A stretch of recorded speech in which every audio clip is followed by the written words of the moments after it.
આ શેઠ નવા આવ્યા લાગે છે, એને ખબર જ નથી પડતી. એમ કઈ માટી હોનાની થોડી થઈ જાય? આપણે કુંભાર છે, આપણને ખબર છે કે એમ માટીને ખૂંદવાથી કઈ માટી હોનાની ન થઈ જાય. હા હા, સાચી વાત છે, સાચી વાત છે. હું ઈ જ કહું છું, સાચી વાત છે. કાકા, શું થયું ગોરા? ગોવિંદકાલનો છાનો નથી રહ્યો ને તુલસીની તબિયત હારી નથી. એ બે જણા બહુ ભૂખ્યા છે ને મારે કામની બહુ જરૂર છે. તમારા પાસે કોઈની પાસે મારા લાયક કંઈ કામ હોય તો કહેજો ને. ગોરા બેટા, અટાણે તો અમને મદદની જરૂર છે. અમે બધા એક મૂંઝવણમાં છે. એની મૂંઝવણ?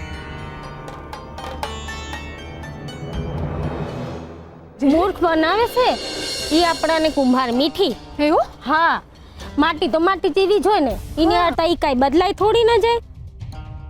અને આપણે કાંઈ હરી તો છે નહીં કે માટીને હાથમાં લેતા ઈ હોનાની થઈ જાય. કા મીઠી? હા હા કાકી, હું ક્યાંની એ જ વિચારું છું કે માટી સોના જેવી કઈ રીતે થાય.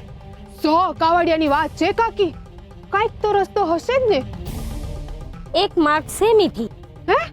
હોનાને પીગળાવીને માટીમાં ભેરવી દઈએ તો કદાચ ઈ ચમકે. બાકી તો માટી પોતાનું મૂળ સ્વરૂપ કાંઈ બદલે. હે? ખરેખર કાકી?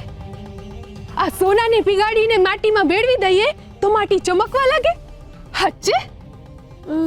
શું ખબર મીઠી, હવે કોઈ કરીને જુએ તો જ ખબર પડે. આ તક તો હું નહીં જવા દઉં.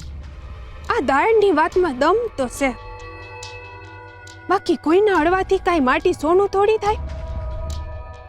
પણ જો હું કોઈને ખબર પડે ઈ પહેલા મારી હોશિયારીથી માટીમાં સોનું ભેળવી દઉં તો, અને ઈ માટી ચમકવા માંડે તો પછી આપની કાવડિયાનો ઢગલો થઈ જશે. પણ મારી પાસે તો સોનું નથી. આટલું બધું સોનું હું લાવું ક્યાંથી?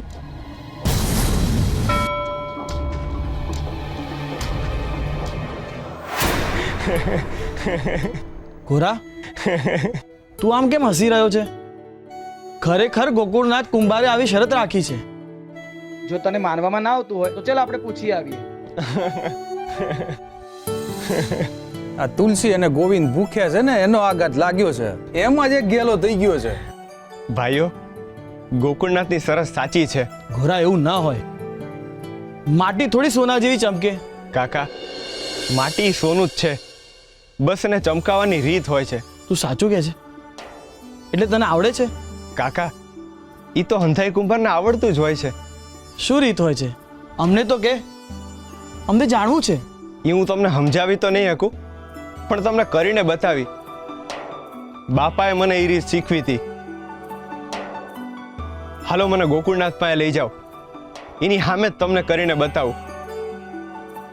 એ બચારા પાસે સમય ઓછો છે ને. હાલો હાલો, ઝટ કરો. હાલો. શ્રી હરિ નમો નારાયણાય. શ્રી હરિ નમો નારાયણાય. શ્રી હરિ નમો નારાયણાય. શ્રી હરિ નમો નારાયણાય. શ્રી હરિ નમો નારાયણાય. શ્રી હરિ નમો નારાયણાય.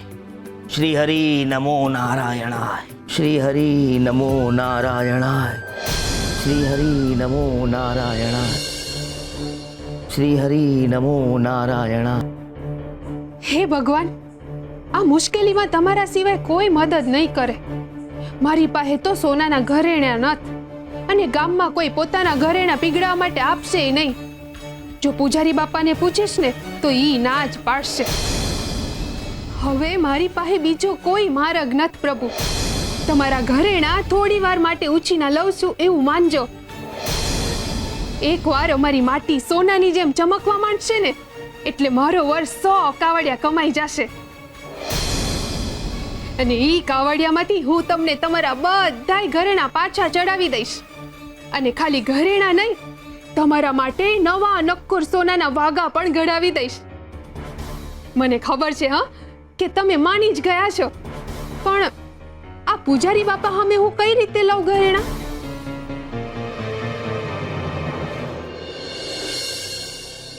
બેટા મીઠી, કયા વિચારમાં ખોવાઈ ગઈ છે? કઈ તકલીફ છે? ના ના પૂજારી બાપા, હું તો હરીને પ્રાર્થના કરતી હતી કે મારી બધી ઈચ્છા પૂરી થાય.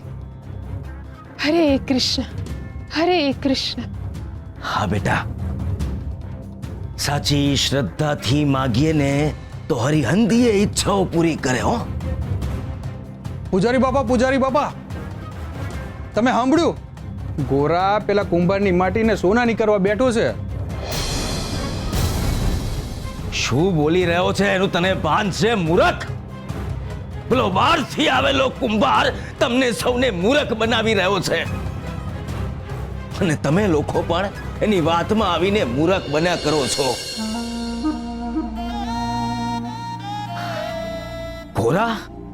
ગોરા તો પહેલેથી જ મહામૂરખ છે જ. અરે તમે ત્યાં આવીને જુઓ તો ખરા, આખું ગામ ત્યાં ભેગું થયું છે. આખું ગામ ભેગું થયું છે? તો મારે જઈને જોવું પડશે કે આ ગોરા હવે પાછા કયા નવા ગાંડા કાઢવા બેઠો છે. હાલ લઈ જા મને ઓલા ગોરા પાસે ને કુંભાર પાસે. હાલ.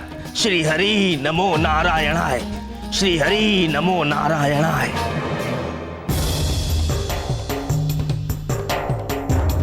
આ ઘોરા ભાને તો જરાય શરમ નથી. ઘરમાંથી બહાર કાઢી મૂક્યા તોય હજી શાંતિથી બેઠા નથી ને હવે એના ભાઈના પેટ પર લાત મારવા આવી ગયા છે. ઈ કાંઈ કરે ઈ પહેલા મારે ફટાફટ માટીને સોના જેવી ચમકાવી પડશે.